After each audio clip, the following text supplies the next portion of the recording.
بسم اللہ الرحمن الرحیم۔ السلام علیکم، welcome to B and S food court. امید کرتا ہوں آپ سب خیریت سے ہوں گے۔ اللہ آپ کو اپنی رحمتوں کے سائے میں رکھے۔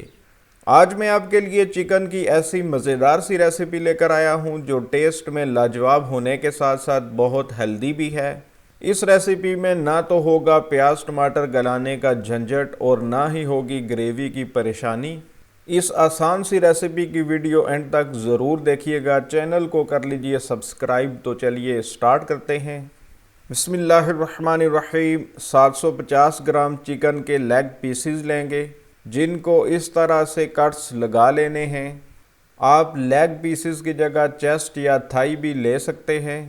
پہلے ان کو پانی سے اچھی طرح دھو لیں گے۔ لیگ پیسز کے اندر یہ جو بلڈ آپ کو نظر آ رہا ہے، اب اس کو ہم نے ختم کرنا ہے۔ اس کے لیے ہم شامل کریں گے 4 ٹیبل سپون سرکہ اور 2 کپ پانی۔ اب 30 سے 40 منٹس کے لیے اس کو ریسٹ دیں گے۔ 30 سے 40 منٹ کے بعد اس کو دیکھ لیتے ہیں۔ دیکھیے اس میں سے سارا بلڈ نکل چکا ہے۔ ان کو آپ اس طرح سے دبائیں، اگر اس میں کوئی اور بلڈ ہے تو وہ بھی نکل جائے۔ یہ چکن میں بلڈ کو ختم کرنے اور اس کی اسمیل کو دور کرنے کا بہت آسان طریقہ ہے۔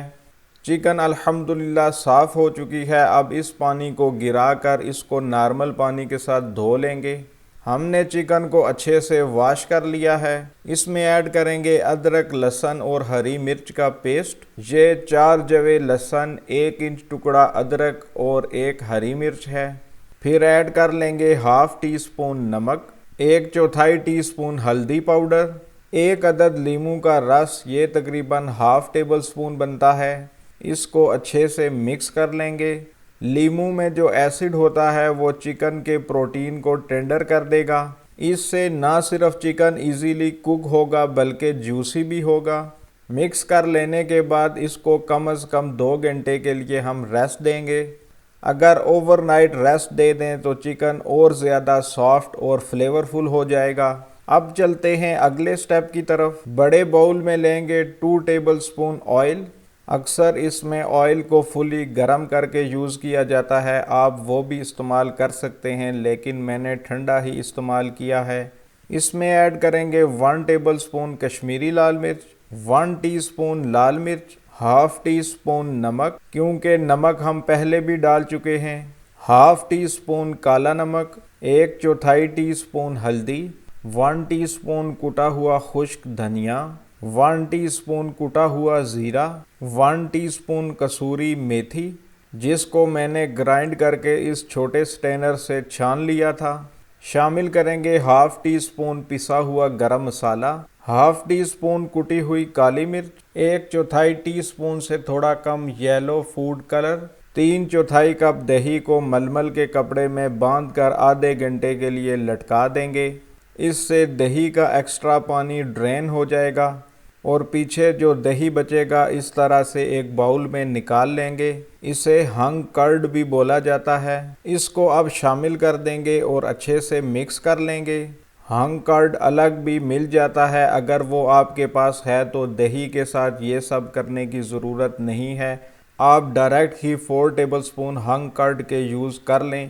الحمدللہ مکسنگ مکمل ہو چکی ہے۔ اب جو چکن ہم نے میرینیٹ کر کے رکھی تھی وہ کافی حد تک دیکھیے سافٹ ہو چکی ہے۔ اس چکن کو جو ابھی مسالہ ہم نے پریپیئر کیا ہے اس میں ڈال دیں گے اور ایک لیگ پیس پر سارا مسالہ اچھے سے لگا لیں گے، خاص طور پر ان کٹس میں۔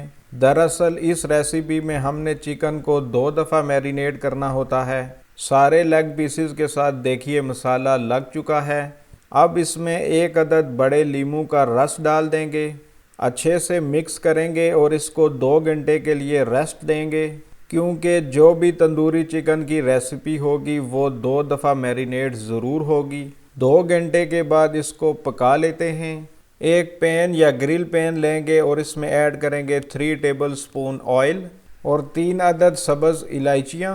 آئل کو اسپیچولا یا برش کی مدد سے سارے پین میں لگا دیں گے۔ آئل گرم ہو جائے تو ایک ایک کر کے چکن ڈال دیں گے۔ پین کے علاوہ آپ کڑاہی بھی یوز کر سکتے ہیں، اس کے علاوہ یہ اوون میں بھی تیار ہو سکتے ہیں۔ پہلے 5 منٹ فلیم کو ہائی رکھیں گے تاکہ باہر ایک لیئر بن جائے اور جوسز اندر لاک ہو جائیں۔ ساتھ ساتھ پلٹتے بھی رہیں گے تاکہ ساری طرف سے ایک ہی جیسی لیئر آ جائے۔ پھر فلیم کو لو کر دیں گے اور 20 منٹ تک چکن کو پکا لیں گے تاکہ چکن گل جائے۔ ساتھ ساتھ آپ نے پلٹتے بھی رہنا ہے، نہیں تو یہ ایک طرف سے جل جائیں گے۔ یہ نہ ہو کہ آپ 20 منٹس کے لیے اس کو کور کر کے چھوڑ دیں، اس طرح یہ ایک طرف سے جل جائے گی۔ اور دوسرا یہ کہ اگر آپ سائڈز کو چینج نہیں کریں گے تو یہ ایک طرف سے اوور کوک ہو جائیں گی اور دوسری طرف سے کچی رہ جائیں گی، اس لیے اس بات کا دھیان رکھنا بہت ضروری ہے۔ پین میں جو آپ کو ڈارک نظر آ رہا ہے یہ اس کے ساتھ ایکسٹرا مسالہ تھا، یہ وہ ہے، یہ نارمل چیز ہے، اس سے آپ نے گھبرانا نہیں ہے۔ اسپیچولا کی مدد سے آپ اس کو سائیڈ پر بھی کر سکتے ہیں۔ چکن جب گل جائے گی تو بوٹی ہڈی چھوڑنا شروع کر دے گی، یہ 20 منٹس میں گل جائے گی۔ پھر فلیم کو ہائی کریں گے تاکہ اس پر پیارے سے باربیکیو مارکس آ جائیں۔ ماشاءاللہ دیکھیے خوبصورت سے مارکس آ چکے ہیں، سمجھ لیں کہ یہ مارکس ہی تندوری چکن کی خوبصورتی ہیں۔ اب فلیم کو آف کر دیں گے اور ان کو اتار لیں گے، اسی طرح باقی بھی بنا کے ڈش آؤٹ کر لیں گے۔ الحمدللہ ڈش آؤٹ ہم نے کر لیے ہیں، ماشاءاللہ بہت زبردست تیار ہوئے ہیں، ماشاءاللہ دیکھنے میں بہت خوبصورت لگ رہے ہیں، کلر بہت پرفیکٹ آیا ہے۔ آپ اس طرح سے تندوری چکن ضرور بنائیے گا، مجھے یقین ہے کہ یہ آپ کو بہت پسند آئیں گے اور جسے بھی آپ بنا کے کھلائیں گے وہ آپ کی تعریف ضرور کرے گا۔ کمنٹ کر کے اپنے فیڈ بیک سے ضرور آگاہ کریں۔ ویڈیو پسند آئی ہے تو ویڈیو کو لائک کر لیجئے، چینل کو سبسکرائب کر لیجئے اور ویڈیوز کو زیادہ سے زیادہ شیئر کیجئے۔ اب ان کو ٹیسٹ کر لیتے ہیں۔ بسم اللہ الرحمن الرحیم۔ ماشاءاللہ دیکھیے بالکل پرفیکٹ بنا ہے۔ اب اس کو توڑ لیتے ہیں، ماشاءاللہ بالکل گلا ہوا ہے اسی لیے ایزیلی ٹوٹ رہا ہے۔ اب گرین چٹنی میں ڈپ کرتے ہیں۔ بہت ہی ذائقے دار ہے، بہت ٹیسٹی ہے۔ چکن کی باہر والی لیئر کرسپی ہے اور اندر سے جوسی ہے، سپائسز بھی سارے بیلنسڈ ہیں۔ لیموں سے نہ صرف یہ ٹینڈر ہوئے ہیں بلکہ ان کے فلیور میں بھی بہت اضافہ ہوا ہے۔ اس کے ساتھ ہی اپنے اور اپنے پیاروں کا رکھیے خیال۔ اگلی ویڈیو تک مجھے دیجیے اجازت۔ اللہ حافظ، السلام علیکم۔